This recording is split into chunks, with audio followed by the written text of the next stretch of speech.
What is up, everybody? It's your boy Xcariga. Welcome to Underlying Perceptions. And today I'm here to provide my underlying perspective on why do men suppress their emotions. So I feel like this is a topic that I feel would be good to discuss today. Today I was supposed to have a guest here, but we would just have to reschedule. Some things come up. So today we're just going to go ahead and we're going to talk about why do men tend to suppress their emotions, suppress their feelings, and why does our emotions get undermined? So,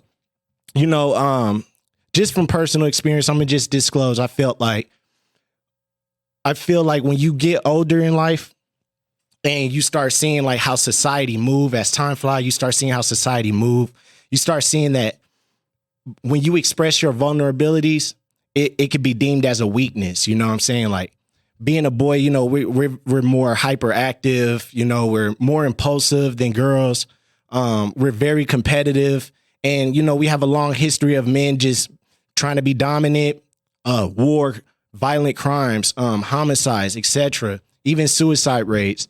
You can just see that it just comes from a core where we feel like we're not able to express our vulnerabilities in a healthy way.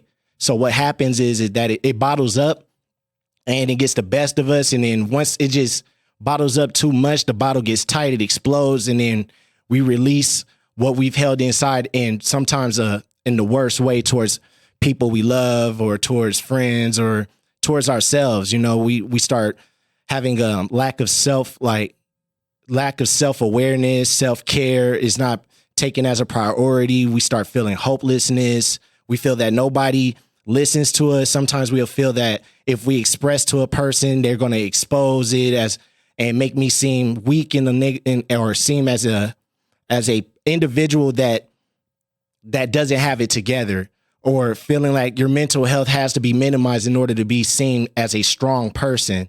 And I feel like with men of all ethnic groups, I feel like this is just across the board, is that we don't create a safe space for ourselves, thinking of how much we've, put into life, buildings, constructions, and, just creating, just being creative on planet Earth. I'm surprised we haven't had many male figures out there that kind of created a safe space for other men to express themselves without looking at them as weak, and that's why we tend to see these high suicide rates. That's why we tend to see these high violent crime rates, these homicides, these wars. It's a very complex issue, but at the same time, I feel that men need to be able to express themselves without being seen as weak. Like, making your mental health a priority in the steps of life is only going to shape you and strengthen you on your journey. Like, it's just really something to be mindful of. Now I'm not saying that you have to disclose everything about yourself to somebody. Just disclose what you feel, that needs to be heard, or for somebody to seek understanding, because people are not mind readers, so you can't expect people to just know off the bat how you feel. Yeah, your body language can, or your nonverbal cues can show that you are feeling some type of way or that you are going through something, but also being verbal and expressing that also can give somebody a better understanding of where you are right now mentally, and I feel like sometimes, it could be your parents, it can be your cousins, it can be your best friends that may not create that safe space for you. You feel like if I opened up to them about this, they're going to look at me weak. They're going to have a whole different perception of who I am. My image is different. My image is altered. And you feel awkward. You feel like now you're in an awkward position that you can no longer be yourself, or you're seen in a negative light. And I feel like once we are able to tackle the core issue that we do need to put our mental health as a priority, we need to be able to be vulnerable in some cases, especially when it comes to a relationship. We'll realize how strong we really are, because the decision making that comes behind bottled emotions it will lead to, very poor outcomes, man. Like, just look at the prison system. You know what I'm saying? That can answer your question. Like, just look at the prison system. Look at the crime rates. Just, go on Google, do a simple research. Look at your news stations and just see all the aggression that a lot of men do create in this world. You know what I'm saying? Like, it's a toxic masculinity concept There you go. It's a toxic masculinity concept that if we express our vulnerability, we are weak and we are not that. However, we do express our emotions in other ways, which is very impulsive in most cases, and that's a form of expression too. But it's not at its healthiest. Your healthiest is being able to communicate with someone. And that's why I'm an advocate for mental health. I'm an advocate for people to go out there and seek a therapist, to seek treatment. I for sure did it. There's been times in my life where I just bottled up a lot, like just bottling up, being quiet, putting myself in solitude to where I feel this is the best place for me to gather my thoughts. This is the best place for me to actually recollect myself and just, maybe approach the situation better. But the more and more you put yourself in solitude, then it becomes isolation. And that's the con that comes with solitude, is the isolation. Like the more and more you become solitude with your emotions and not being able to deal with them in a way that can help you better yourself or help you better yourself mentally, it can really put you in a depressive state. Your anxiety can, rise. Your anxiety can get the best of you. And I just feel like everybody's life experiences as a child definitely manifest in how they feel in their adolescent years and their adult years, A prime example is, you never knew how to handle your aggression when you was young. So then you get into a certain age, let's say 12 years old, you're getting into fights all the time. 13, you're getting into all kinds of fights. Then that's how you're going to think. That's how situations are handled. So then when you go to a job in your 20s and you're getting into it with your boss every time because they say something you don't like, or you feel that your gangster is tested or something along those lines, you start realizing that all you know is to handle this situation through impulsivity. And that's where your decision making becomes impaired. That's when your daily functioning becomes impaired. There is something in your life that kind of stumped that personal growth. And that's why talking about these topics here on underlying perceptions and just having this discussion amongst other people is just to bring light to this and understand that this is why we need to be aware of our behaviors. This is why we need to be aware and be accountable of our actions and how we actually handle our emotions.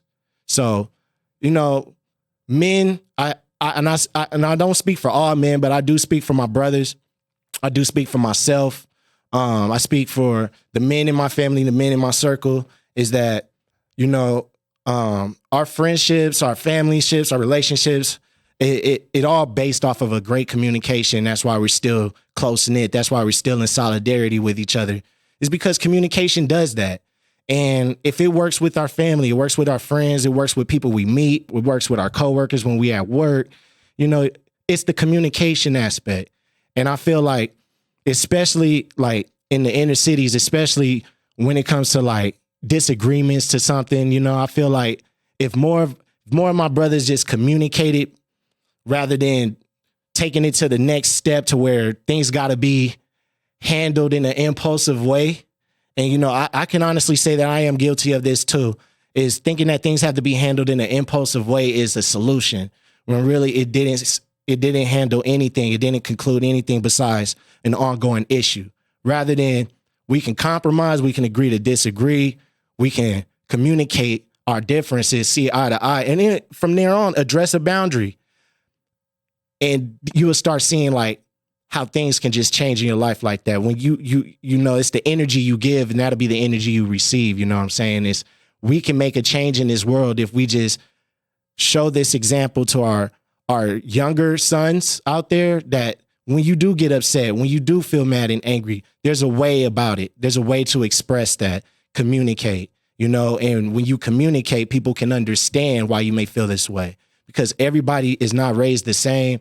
And we all deal with trauma differently, and we all tend to handle trauma differently. It impacts our walks in life differently.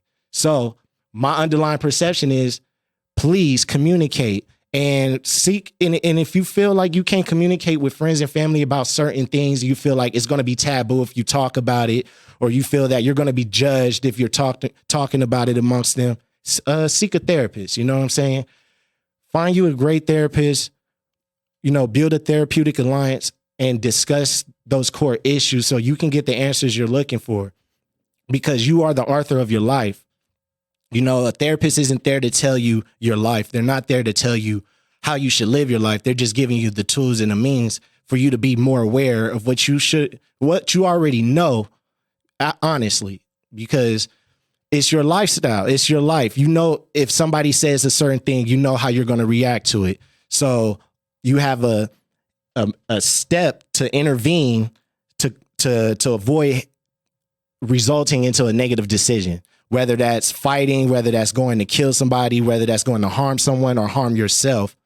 You can try to find that step where you're like, okay, I'm about to reach this point. I'm aware that I'm going to reach this point, but what can I do to intervene that feeling and set a momentary intention? You know what I'm saying? And that's that step of growth that you can make. And the more and more you live your life in that way, being aware, still staying 10 toes and don't fold, but being aware of your emotions, it'll make your life a much easier, you know, and it reduces the stress. It reduces the symptoms of depression. It reduces the symptoms of anxiety, and it will help you think a lot clearer to how to handle situations when you're in the heat of issues, or if you're in a circumstance or a situation. Men, please go ahead and communicate your emotions. Seek treatment if you feel that it's really impacting your daily living. Go seek mental health treatment. Go to your nearest community behavioral services and just see what the county offers, and, you know, take them on it. I went for therapy and it helped me out. You know, I was able to talk to a therapist about some issues that I was holding on my adolescent years, you know, some issues that I was holding on my elementary years. And it's just like, you know, here I am pushing 30 years old, and the issues that happened years or decades before where I'm at today is still a memory. It's still impacting. And it's like, okay, what can I do to make this change? What can I do to strengthen resiliency? What do I need closure from? What do I need to confront? What internal conflicts do I need to confront? You know, put that same thought into your mental health as you would into your craft, into your passions, into your work for you to provide for your family, into the steps in life that you take every day. Put that same effort into taking care of your mental self, your health, your self-care needs to be a priority. And you'll start realizing that it's okay to be vulnerable. That's the pro about, like, being vulnerable doesn't necessarily mean you have to cry. You have to shout. You can express vulnerability by simply communicating what's bothering you. As simple as that too. And a lot of this is easier said than done, but those are steps to take when expressing your vulnerabilities. And there's nothing wrong with crying. If anybody say you a bitch or you a punk, or because you're crying about something that really truly bothers you, you know what? Take it with a grain of salt. We are humans, you know what I'm saying? We have emotions too. You know, we don't need to develop this norm that men are robotic, men are to be this brick wall, and all they do is just take the hits and just keep going. They just going to keep going. No, sometimes if you take too many hits, you're going to fall. But now when you take that fall, it's about how you're going to get up. You know what I'm saying? Are you going to stay there, or are you going to get up? You know?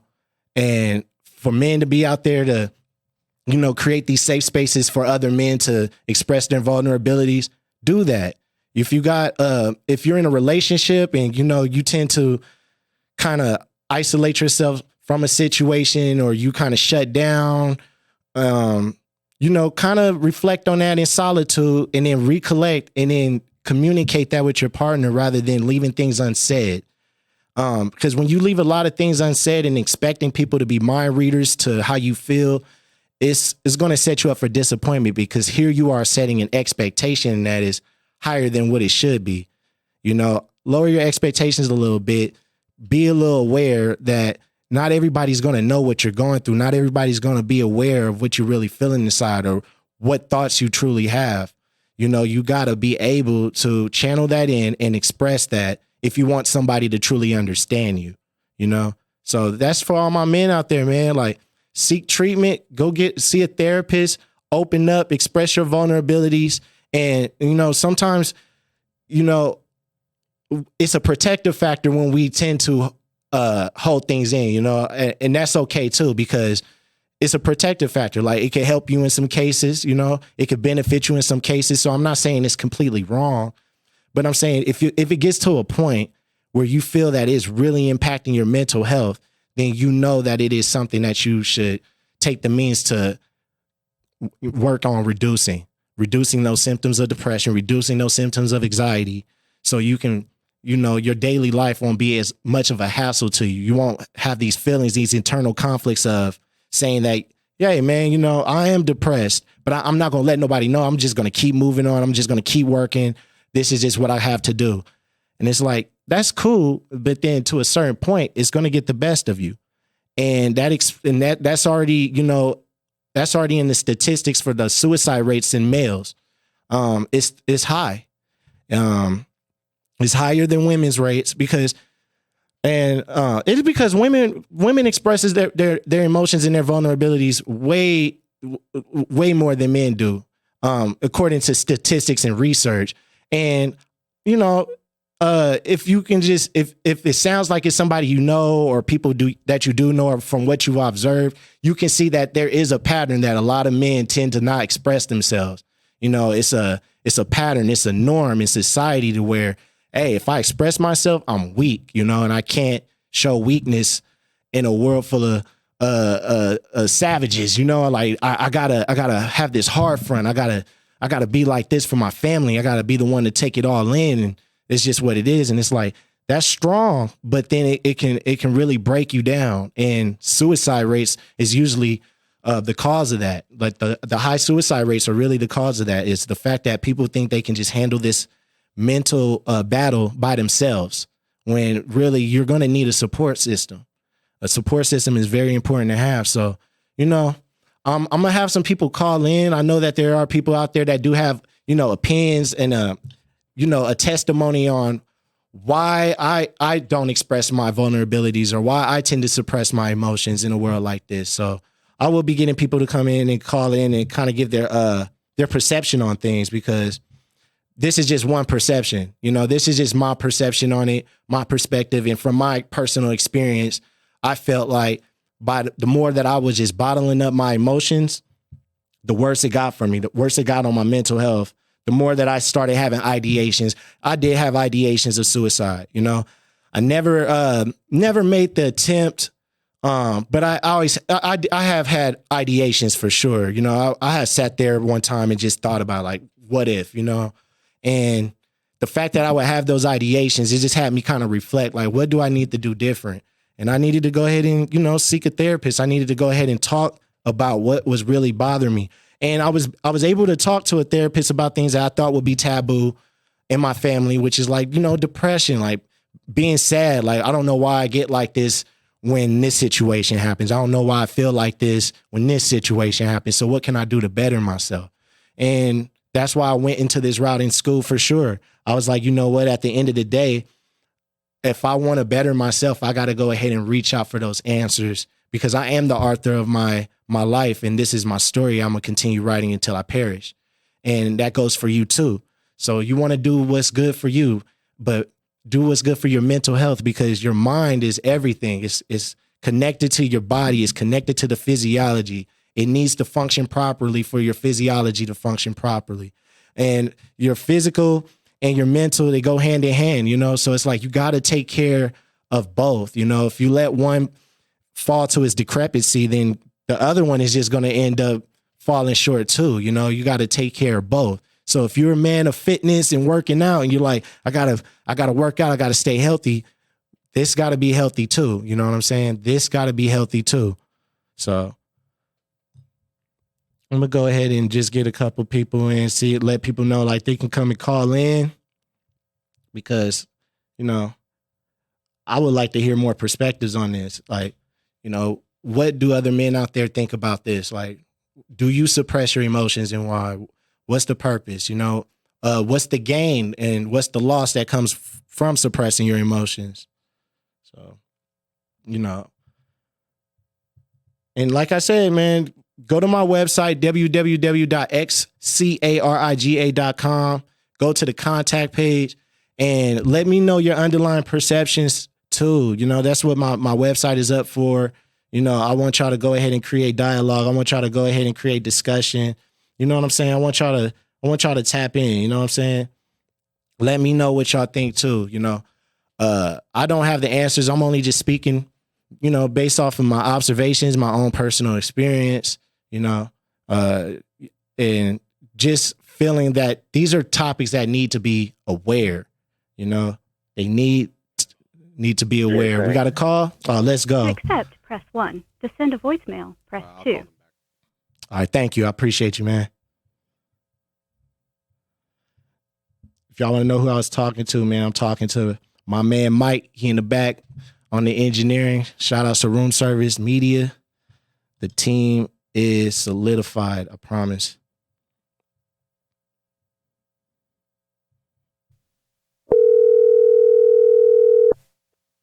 Hello? Hello? Hello? Yes, this is Xcariga. Welcome to Underlying Perceptions. May I ask who's speaking? This is Manny. You guys just called me. Oh, hey, you Mike. You called the wrong person. Oh,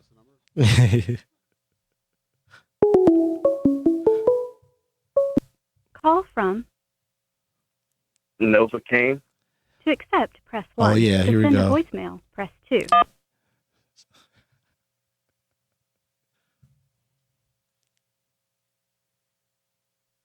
Hello? Hello. Can I be heard? Yes. Welcome to Underlying Perceptions. It's your boy Xcariga. Go ahead and introduce yourself to the people.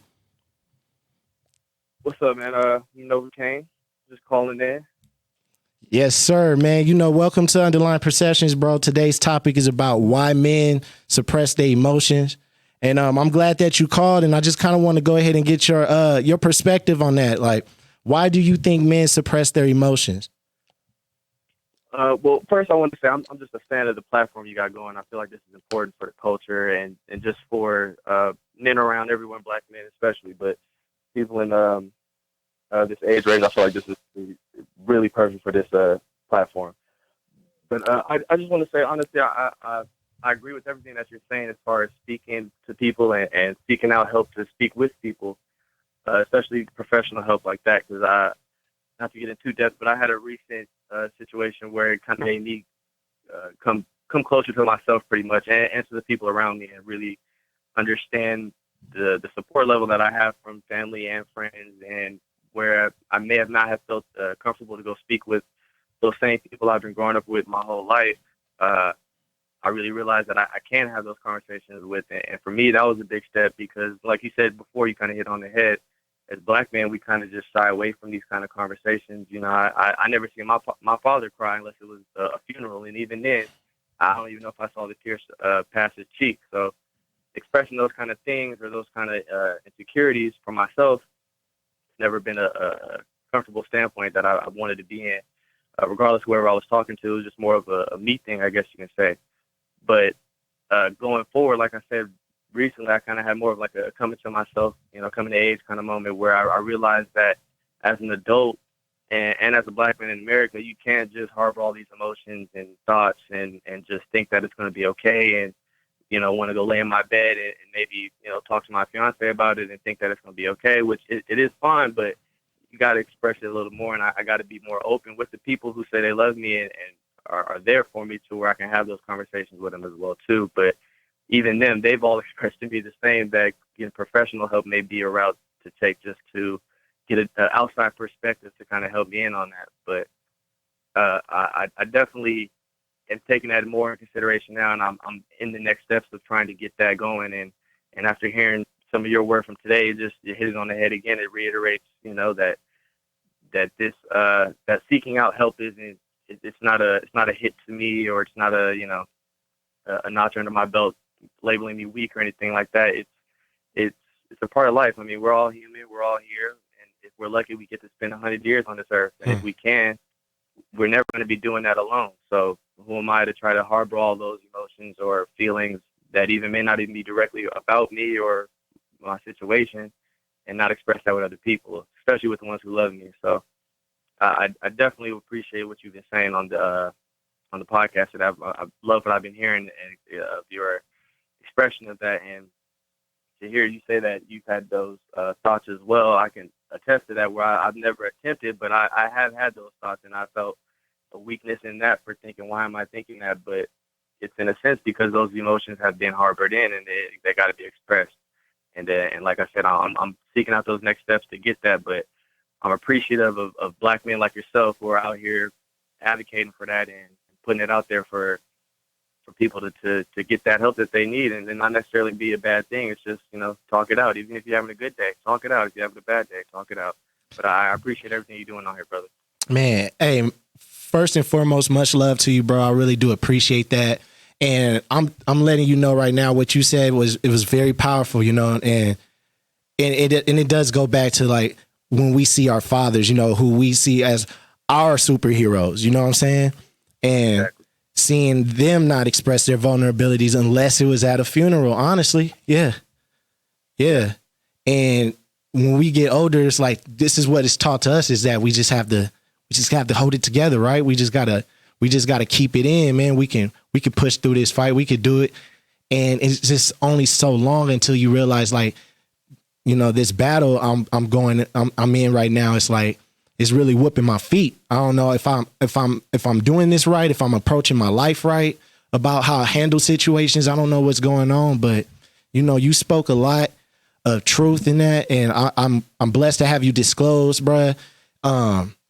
You're right, man. As a black man, especially from centuries in the past, centuries ago, from where we are today, I have to say that I'm blessed to be in a position to even speak about this and to have brothers like you and multiple others out there that's really working on improving their mental health, man. Like, it's a big thing. It's a big thing, man. So it's really major, and a salute to you for real, bro. Yes, I appreciate that. Like you said, it's a big thing, and I appreciate you for highlighting these things, because, without these platforms, I don't know if most of these conversations would even be being had. So once again, shout out to Xcariga, shout out to Room Service Radio and Underlying Perceptions. You guys are doing great things out here. Much love, brother. I appreciate you, man. You have a blessed one. You too. All right, late. Yeah, that was solid. See, that I have another one I can call back. We got another one. Yeah, let's get it. That right there, y'all, is what I'm talking about. These are topics that we can just have. Like, it makes us stronger, man. This makes us stronger. It makes us stronger. Hello. Welcome to Underlying Perceptions. This is Xcariga. May I ask who's speaking? Yeah, this is James. What's up, brother? How you doing today? I'm doing good, man. How you doing? Doing good. So, today's topic is about why men suppress their emotions, and I just want to get your perspective on that. Why do you think men suppress their emotions? It's pretty simple. No man wants to show that they're afraid of anything. No man wants to show vulnerability. Yeah. And when you're with your boys, and you don't want to seem weak. Sometimes it's a good and a bad thing to suppress it, because then, it stops people from taking advantage of you as well.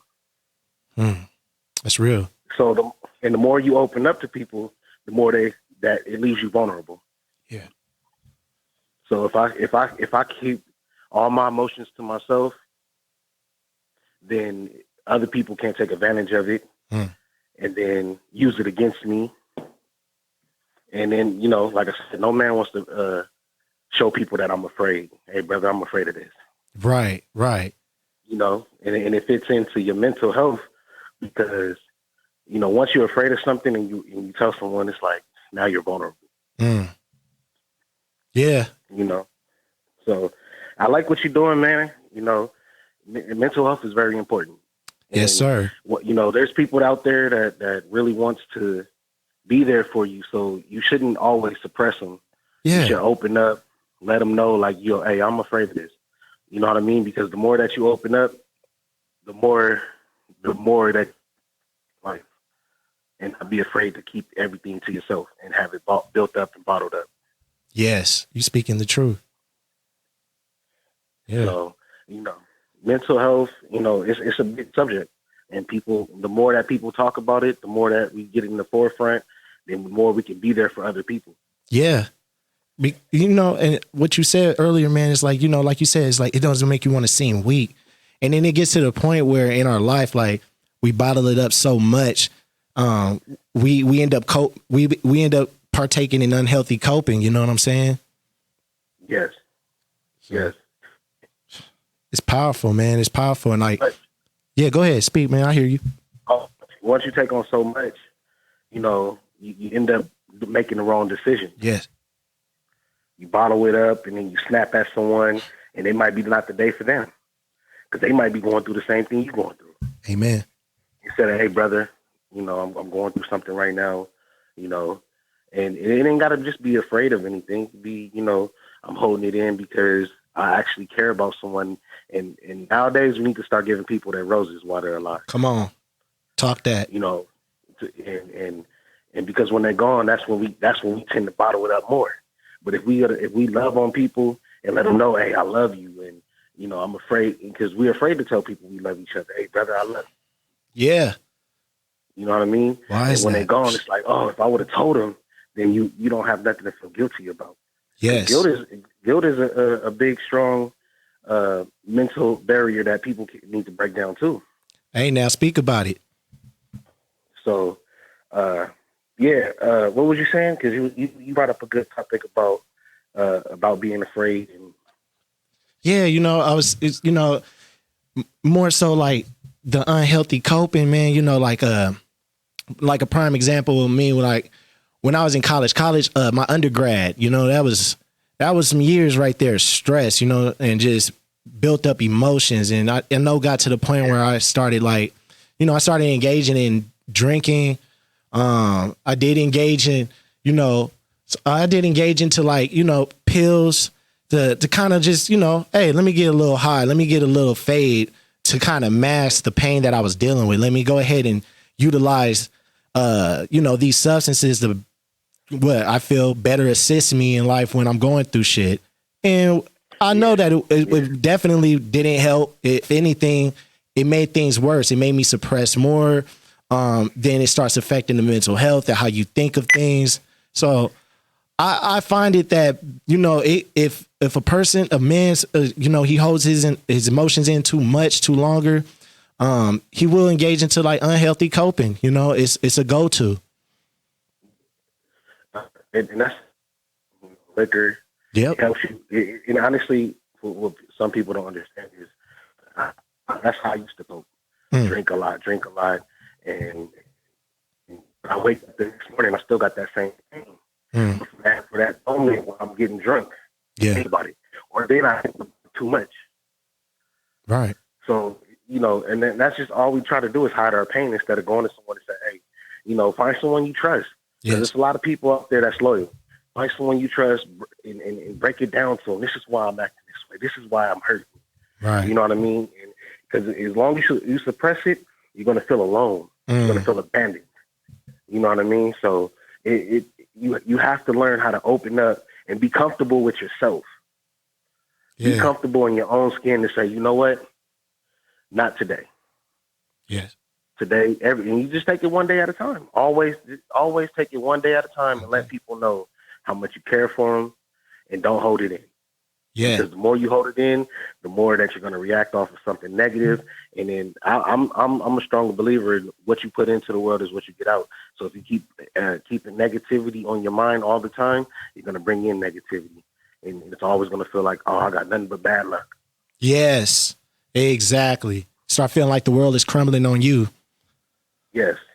And then when you start talking to people and networking, you will realize, dang, I'm not the only one going through it. Yeah, man. So, you said it, like you said, it's a nail in the coffin, man. It's like that external locus control. You know, we build it in so much that we think it's somebody. We project our feelings on the others. Yeah. You speaking truth, bro. You speaking truth. Yeah. No, I appreciate you for having me on the show, man. You doing big things, and you know, man, I'm gonna support you to the end. I appreciate that, man. Much love to you, for real. I appreciate you calling in, providing your perception on this topic, man. And you stay blessed out there, brother. Yes, sir. Keep doing your thing, man. Thank you. Now, that was some real talk right there. You know what I'm saying? Like, maybe is there a fear behind it as to why you mask your emotions as a male in society today? Like, what is the fear, you know? Is there an image you're trying to protect or upkeep, you know? What is it, you know? And just sitting here hearing two great perspectives, you know, it really opened my eyes to things too. Like, yeah, it's kind of like a external locus of control. It's like we tend to learn certain things from our childhood, from the men we looked up to, which could be our big brothers, our older cousins, you know, it could be our dads, you know, our grandpas, you know what I'm saying? And seeing how they handle their emotions or how they express their emotions, it does reflect on us. Like, that was powerful, man. Like, I think that's really the only time I ever seen my pops cry, you know? He's a strong man, you know? And I just wonder, like, yo, check in on my pops. Let me see how he doing, you know? Because I remember looking into my grandpa, you know, he was another person that ended up keeping his emotions, you know, in solitude, bottled up. And that's all I remember growing up is like, hey, as a man, just keep that shit together, you know? And I think it's just one side of me where it's just like, only for so long though, you know? Because the more and more life just keeps hitting and hitting and hitting, I'm going to end up falling on this canvas, and my goal is to keep getting back up and fighting. So if I get up and fight, I got to find a new strategy so I don't get laid out on this canvas again, you know? So hearing those perspectives, man, it was powerful. Yes, unhealthy coping is definitely a thing, you know? I express it in my music. You know, I love making music. That's a healthy coping mechanism for me. You know, I love hiking, releasing those endorphins, man. It helps out the mental. Anything that I could possibly do to really better myself in difficult circumstances, you know, because yeah, for real, like taking pills just to see like, hey, can I go to sleep? Can I calm down? Drinking, thinking like, hey man, I just got to get buzzed. I gotta feel some type of fade. I gotta feel some type of high in life in order to cope. And no, honestly, hell no, it ain't the way. If anything, it's going to break you down. It's going to crumble you, and those partaking your mental health. And, you know, that's a whole nother topic in the neuropsychology development of how the brain functions off of substance use. But, you know, you can't engage in substance use as a coping skill all the time because it would deteriorate your brain functioning, you know. So there is a science behind that to be aware of when you do engage in these substances, you know. Like, okay, if it's impacting your mental health, you know, we either got to stop. Sometimes it ain't hard to stop. So then maybe we might have to go ahead and, you know, seek rehab. You know, maybe we need to go seek the help that we really need, that we truly need in order for us to take better steps in life. You know, encourage change for people.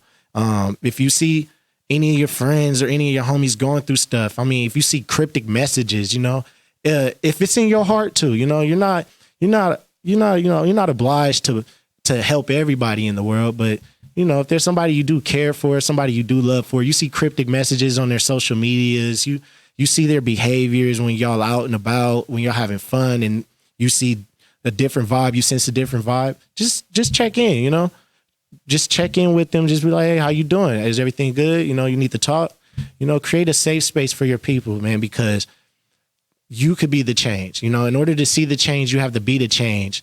And maybe your approach to certain situations that people are people dealing with in life could make that change. And you checking in on somebody, they're going to look at that like, wow, somebody care. And it's going to be a domino effect. Now they checking in on somebody who may be checking in on somebody. And hopefully it could just be this cycle of where we just making sure, hey, we good? Are we going to be good? You know, how's your mental health? How you doing? Is life better for you right now? You know, are you enjoying the things in life? Are you going out? How's your depression? How's your anxiety? You know, being aware of these things and knowing that people care is because the support system is everything. I don't know if y'all watched that movie, I think it's called Breakfast at Tiffany's, a great movie, classic film. And my favorite quote from that movie was, the key to true happiness is human belongingness. Humans need to belong to people. They got to have a sense of belongingness, you know? When I worked in a group home, you know, most of my youth, of course, they gang bang, or they were raised around people who were in gangs and they just were guilty by association. Those who just engaged in criminal activities or conduct behaviors, as they would label it in these systems. The more and more I worked with them, I was like, these boys aren't bad. You know what I'm saying? They did some shit that's like, yeah, you know, according to society and the moral compass of things, they're breaking rules, you know, but they're not bad. You know what I mean? Maybe these boys have been hearing this their whole life, even from people they love, or they thought that was their protector, you know, hearing that they're bad, or hearing that they're not this and not that, or they ain't shit. They never will be shit. And I would hear it from them. That's how people would perceive them. And that's that external locus control.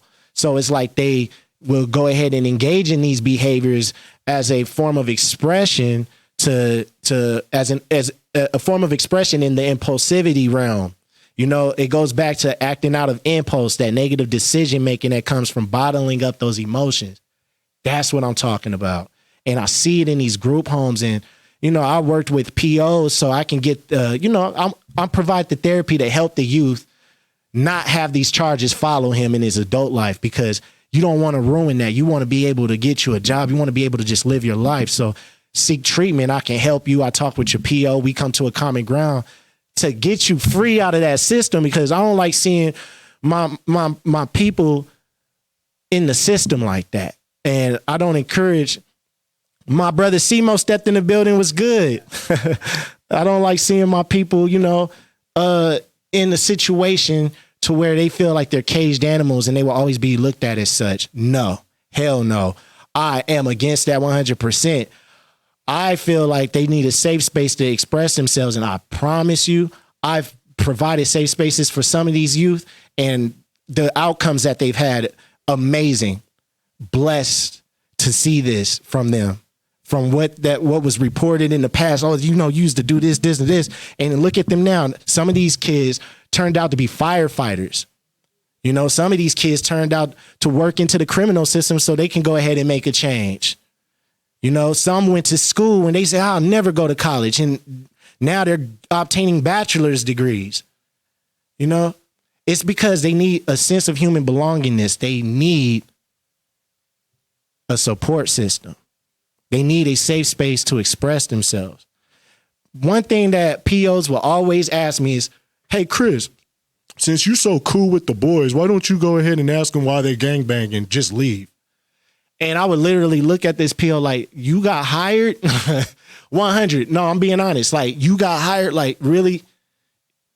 You really asking, like, me to tell a kid to stop doing what he's doing? I don't dictate or control this person's life or decision making, and I'm well understanding of this culture too. So I'll be damned if I go up to a kid and say, hey man, you need to stop gangbanging. It's a sense of belongingness. You know, I would hear stories saying, hey, the gang looked out for me more than my family did. When I didn't have a family, my gang was my family. When I was down, they was bringing me up. So we have to really assess these things before we make those dumbass comments. Yes, I call them dumbass comments.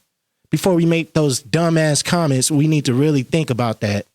Like, it's a sense of belongingness. Shit.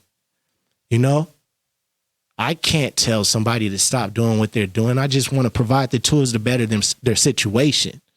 But it's the support system behind this. People need a support system. When I hear these kids as young as 12 talking about how they're in the streets and doing this, and it's because they need a support system. A lot of our black men and brown men, fathers are not as present in their child's lives. And there's statistics showing that.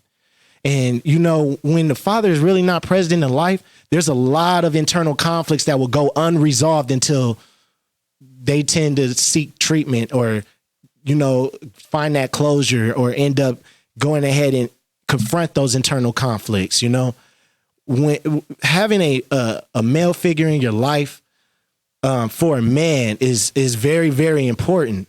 Now, this is not saying a single mother can't raise a boy. No, I'm not saying that whatsoever. Hell no, I'm not saying that whatsoever. But I am saying that a father does play an important role just as much. You know, they play an important role in that child's life and that child's upbringing.